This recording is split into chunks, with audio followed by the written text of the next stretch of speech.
Welcome back to part 3 of Ask the Cat's Meowth. So far, I've answered 20 questions in the first two segments, and so far, people are still coming up with some pretty good ones and seem to want more, so we'll continue on with this segment. So I've got another 10 questions picked out from the pod, and let's just go ahead and dive right into them. Question number 1. Where do I get booster boxes?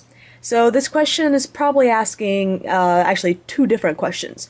Where did I probably get all the booster boxes when I did my big opening? And then in general, where do I get my booster boxes when I do new sets? So when I'm doing a new set opening, so like for Plasma Freeze, I typically buy my booster boxes off of eBay. Occasionally I've been able to buy them off of Judges, but for this set, I have bought them off of eBay from a user called Dream Joey. Now, I've tried a few other users out in the past, and I found that Dream Joey, he always has the fastest shipping, excellent communication, and typically you get them on the sets released on Wednesdays, and I typically get the boxes on Friday, sometimes Saturday. So he's got superb shipping times, just an excellent seller overall, and so I highly recommend him for all of your new product. So I don't think he actually sells many of the older sets. He may sell a few of the black and white series, but that's about it. I think he does some other dabbles in some other card or TCG games as well.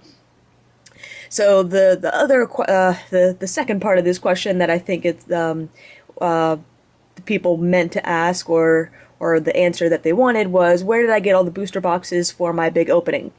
And simple answer is, you're gonna have to watch the videos. I did a pretty good job. There were a few that I forgot, revealing the location or my source of every single booster box. I did it in each respective video, and in order to find out, you gotta watch. If I forgot to mention it, chances are I probably just got it off of eBay. But those boxes I had been buying for well over a year, I think. Maybe even closer to 2 years. And I bought them from a variety of places. Let's see, I think Blowout Cards, of course eBay, Amazon, Gathering Ground, Hills Wholesale, Collector's Cash. I think there were a few other obscure sites as well.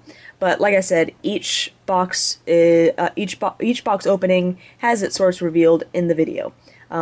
Maybe one day I'll go back through and compile a big list, but a lot of the places don't even sell boxes anymore, so it wouldn't be very beneficial. And honestly, if you're looking at trying to find some of these older boxes, my best recommendation is just to do various Google searches and keep your eye on eBay. eBay has save search features where they will email you once a new auction pops up with the different search words that you've used. So I definitely recommend going that route. Question number 2. What's your favorite Pokemon game? So the Pokemon games, as far as your different colors go, red, blue, yellow, black, white, honestly, their whole plot, as far as playability, plot line, your goal is so similar from one to the other that I honestly just kind of lump them in one big genre. But if I had to pick my favorite color, essentially, it would probably be Pokemon Blue, and that's simply because it was the first Pokemon game that of that genre that I owned. Or I don't know if the genre is really the right term for it, but of that style that I owned, and so it just has a lot of nostalgia. I'm actually selling my copy of Pokemon Blue on eBay right now, and it kind of hurts to part with it, but raising money for my house, so I think it's going to go to a good home and going to be there'll always be a little part of it, so always with me. Anyways, other than that, I really do enjoy the Pokemon trading card game for the original, was it a Game Boy Color game? I think it was a Game Boy Color game. I don't think it's an original Game Boy game. I absolutely love that game. That was the first Pokemon game that I ever had, and it's pretty much part of the reason why I got into collecting too. So I just absolutely love that game. That's another one that I've got for sale at the moment. But pretty much Pokemon Blue, just because its replay value is significantly higher than the Pokemon trading card game. Question number 3. What's your favorite Pokemon set? So, hands down, my favorite Pokemon set of all time, Team Rocket Returns. In my opinion, it has the best artwork. There's just something about the way the dark style of most of those cards, with the dual types, add the dark cards, I think Dark Arbok, for example, is it's dark, so it's got all this, black going on, but it's a grass type, so it's got all these dark greens flowing with it. All the cards just really look just a little bit different than every other set. I think it really stands out, and stands out in a good way. So Team Rocket Returns, hands down, not because of any other reason, I don't really know how good it was as far as playability or anything like that.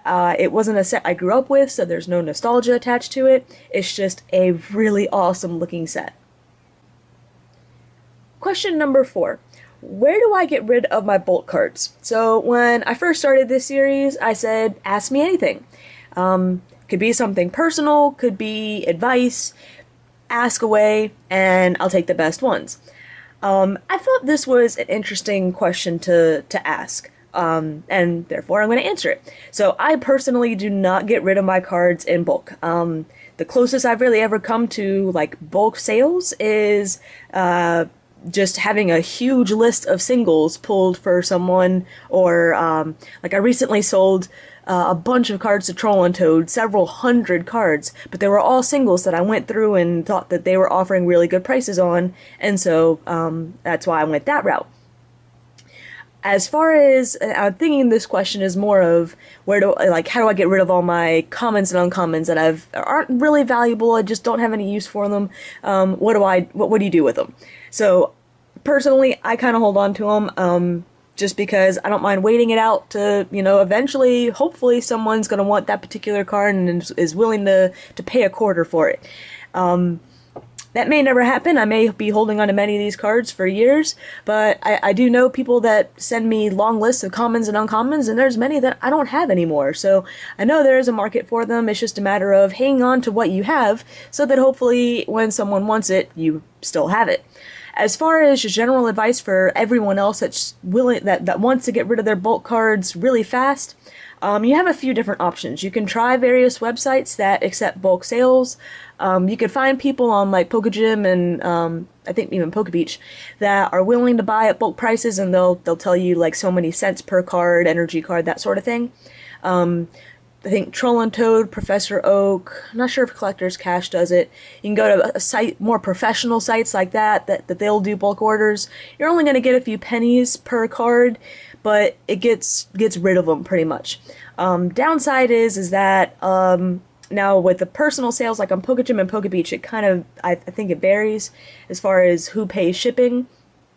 It's just a personal preference there, but I know for places like Troll and Toad, you do have to pay the shipping costs to get the cards to them. Now, for whatever reason, they don't want them, they need to change the order, they will send them back at their cost, but you're still out of that cost up front. So that is something to consider, which is why, in general, I recommend eBay. If you just have a random bulk lot of cards and you're only gonna probably be getting a few cents a piece for them anyways, you might have better luck just selling them on eBay. You'll get someone to cover your shipping costs, you'll have to pay a final value fee, but depending on how much you actually have, that may work out to be better than the cost of shipping. Cards are heavy, weigh a lot, that's going to increase your cost of shipping. So, and depending on what you have, you very well may get better prices on eBay. So there are options out there, you just have to look into them. Question number 5. If we were in an unlimited format from base to the current set, what deck would you play? So, and I really have no idea as far as specifics. I've only been playing for a couple of years, so I really don't have the nostalgia and the experience of playing in the EX days when there were just, from what I understand, some really amazing decks out there. But I have heard of just the potential of one deck that, of course, I've never tried it out. I've really never played Unlimited, but something that I would love to try out, and that's Jumpluff Reuniclus. So I don't remember what set it's from, but it's one of the recent Black and White series Jumpluffs. But it has an ability that lets you return Jumpluff and all cards attached to it to your hand at any point during your turn. If you pair that with Reuniclus, which lets you move damage counters, and Broken Time Space, which lets you evolve everything pretty much at once, you can essentially move all your damage on a jump fluff, pick it up, put it down, move all your damage, and unless they one-shotted you, you're good. You can pair this with all sorts of stuff like Eviolite, and there's probably defenders and stuff like that to just really tank up your jump fluff as much as possible. So I always thought that'd be fun to try, but it's a deck that I really would have never actually tried, but like I said, I've never played Unlimited before, so it's probably a terrible deck idea and would never work. Question number 6. If you were single, would you go out on a date with me? So I wanted to answer this just because I laughed so hard when I read it.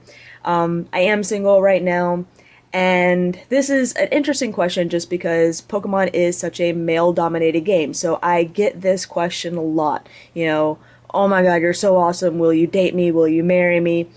Of course, you know, not anything really serious, you know, people just joking around, but that is out there.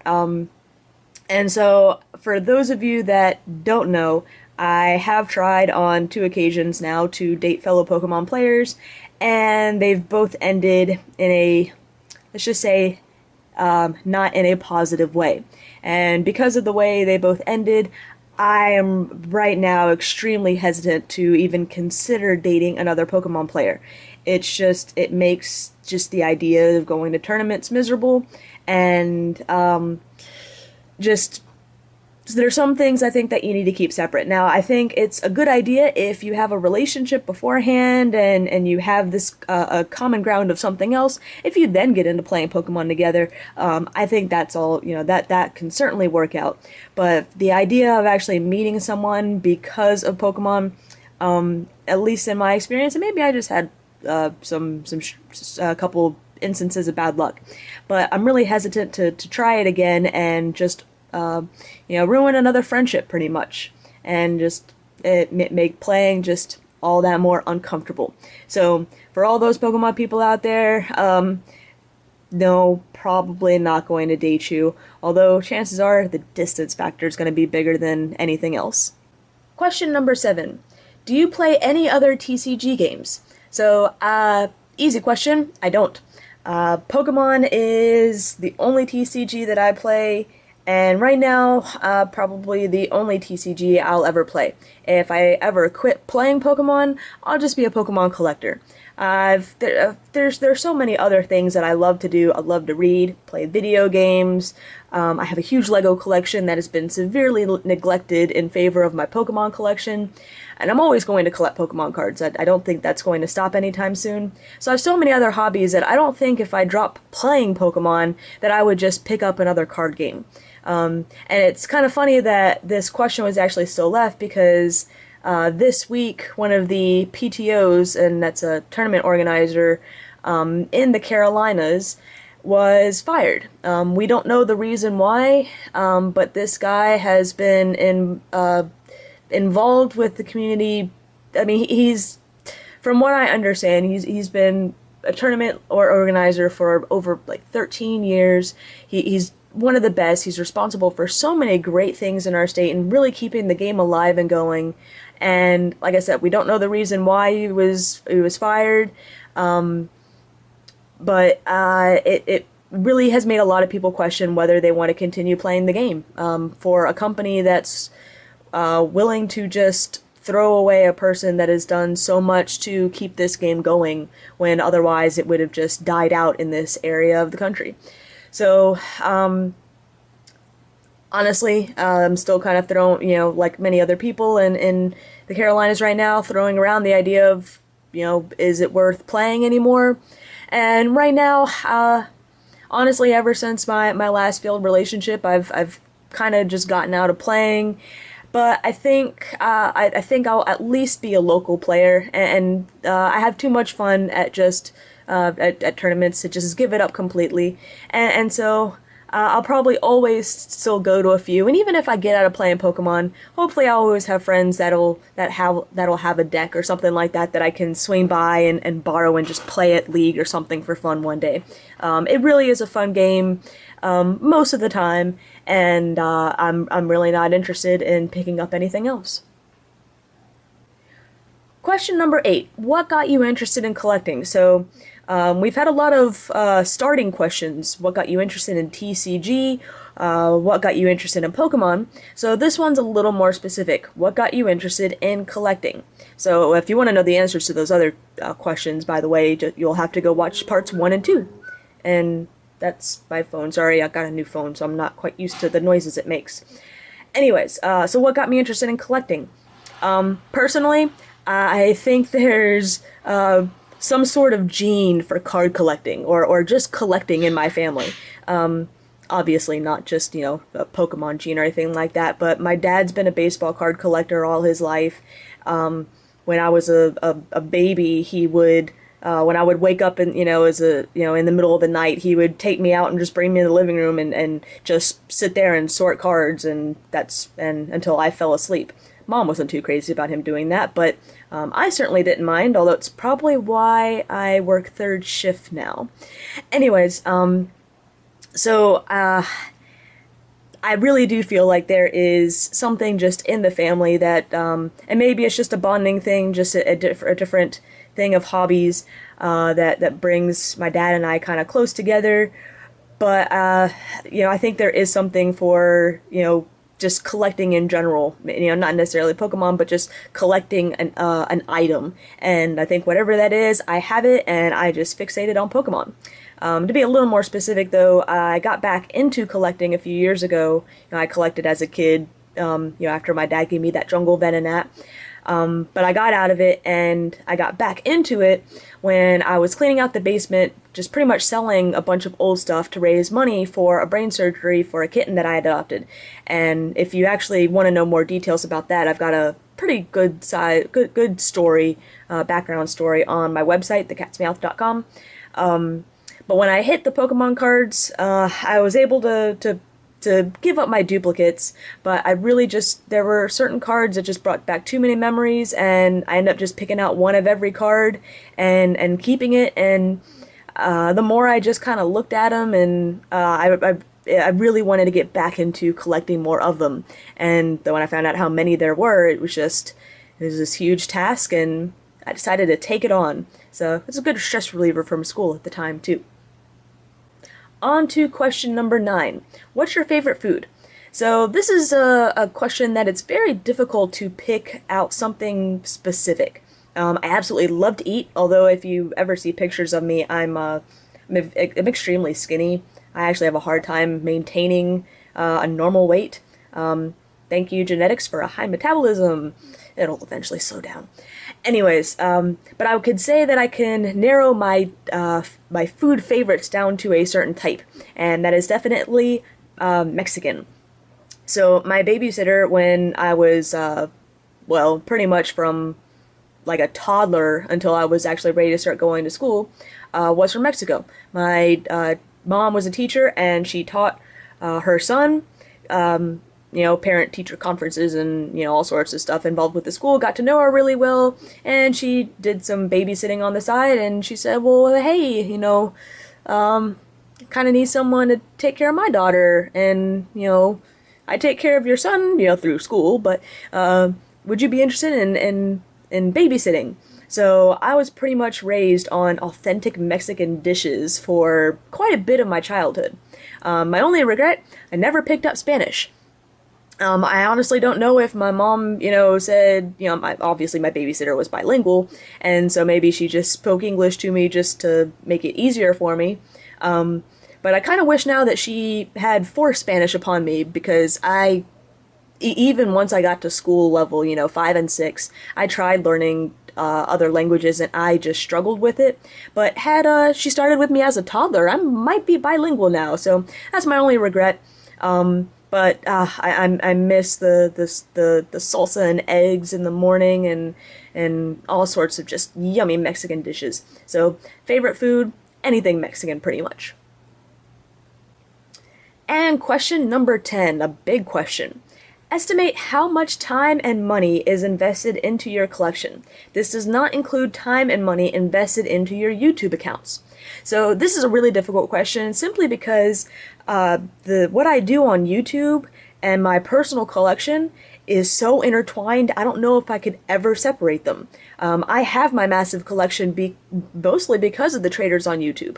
I bought quite a bit of it from various lots and some singles, and I did quite a bit of trading on trade cards online, but the bulk of my trades, and probably, I don't even know if I can guess there goes my phone again, guess a percentage, but maybe even half of my unique cards are due to trades. And so, because they're so closely connected, I don't know if I can really separate the two. Now, I do have a figure for how much money has gone into my Pokemon collection. I add to it every time I go and buy new cards, go to pre-releases, that sort of thing, and I subtract from it every time I make a sale. I really don't want to disclose that number right now, but I'm going to leave it at this. If you, I feel like I really did, with all my trades and stuff, I really got a good bang for my buck, but I still have sunk several $1,000s into my collection. Now it's worth significantly more than I put into it, and even if I were to liquidate it really fast, I would still quadruple my money that I put into it. But it is several $1,000s, and it goes down. And who knows, maybe 10-15 years from now I'll be able to get it down to zero, but that's going to be really difficult because the more every little bit that I make typically goes back into Pokemon, into buying more sets and going to more events and all sorts of stuff like that. As far as estimating time, oh god, that would probably just really scare me if I really added it up, and for that reason I'm probably not going to add it up. But let's just say that I work anywhere from 8 to 10 hours a day. You have your normal several hours of sleeping, eating, normal time, but there's pretty much the rest of the day, and maybe not the rest of every day, but a good portion, at least several times a week. The rest of that time is devoted to Pokemon, whether that be playtesting for events, hanging out with Pokemon friends, getting videos prepared, sorting cards, opening cards. There's just so many different aspects of Pokemon that I enjoy doing that there's just so many things that I spend my time with that are technically Pokemon related, and honestly, because of how everything is intertwined, me playing, I think has gotten me more subscribers that I can then trade with to build up my collection. So it's so intertwined. I can't really say, well, the time I spend playing the game really doesn't affect the time I could count towards my collection. I think it's all in one, and yeah, I'm obsessed and probably spend way too much time on it, but I'm happy and I have a life. So I've got a fairly good balance, and I'm pretty set where I'm at. So that's all the questions I'll be answering today. Next week I'll be doing part 4 and answering 10 more questions. I think I can still accept a few more questions for part 5, so if I haven't answered your question, I do need to copy all these over and put them on my website so you can check and see which questions I've answered so far. But definitely submit more, and who knows, maybe I'll answer your question next week. So, thanks everyone for watching.